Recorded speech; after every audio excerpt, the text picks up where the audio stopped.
The next question, prove that sine A by 2, sine B by 2, C by 2 is equal to area of a triangle the whole square, which is also written as delta square divided by ABCS. See, now in this question we directly have the application of three formulas, sine A by 2, sine B by 2 and sine C by 2. Denominator में b और b का square और उसका root लिया तो b आएगा, c और c का स्क्वायर लिया तो c, a और a का स्क्वायर लिया तो a. Similarly in the numerator s minus a का स्क्वायर और रूट, s माइनस b का स्क्वायर और रूट, s माइनस c का स्क्वायर और रूट. तो basically this is my numerator and denominator. Now if you want to bring delta square, मतलब अगर मुझे एरिया ऑफ अ ट्राइंगल का स्क्वायर चाहिए तो by Heron's formula area of a triangle is s multiplied by the three brackets.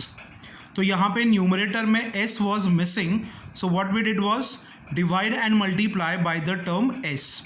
तो ये हो गया डेल्टा स्क्वायर क्योंकि रूट साइन निकल गई, एंड डिनोमिनेटर को मैंने सिर्फ रीअरेंज कर दिया तो I have ABCS.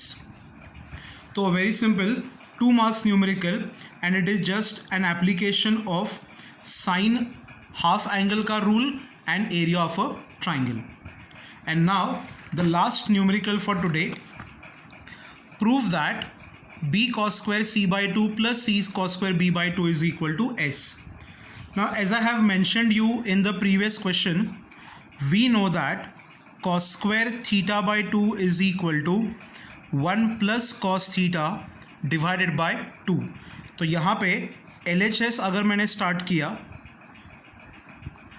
b into bracket 1 plus cos c upon 2 plus c into bracket 1 plus cos b upon 2.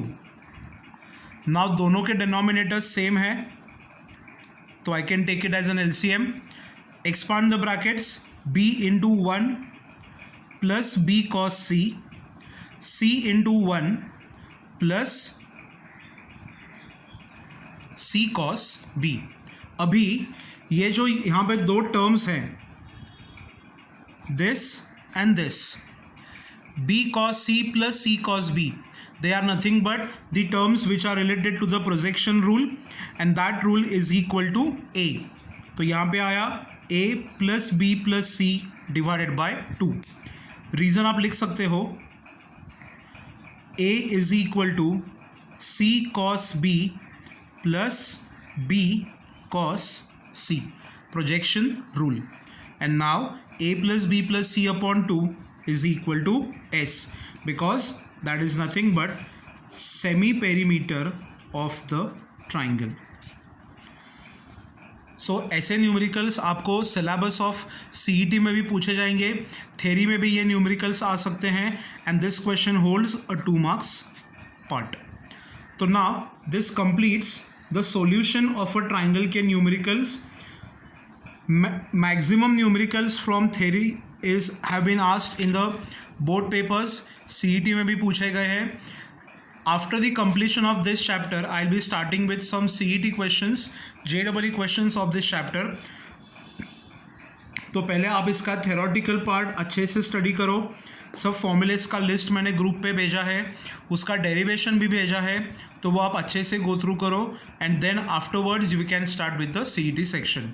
So now on Monday I'll be starting with the last part of the chapter, that is the inverse trigonometric function, and mostly next week में vectors and trigonometric functions के ये दोनों chapters जो है वो हम लोग complete कर देंगे.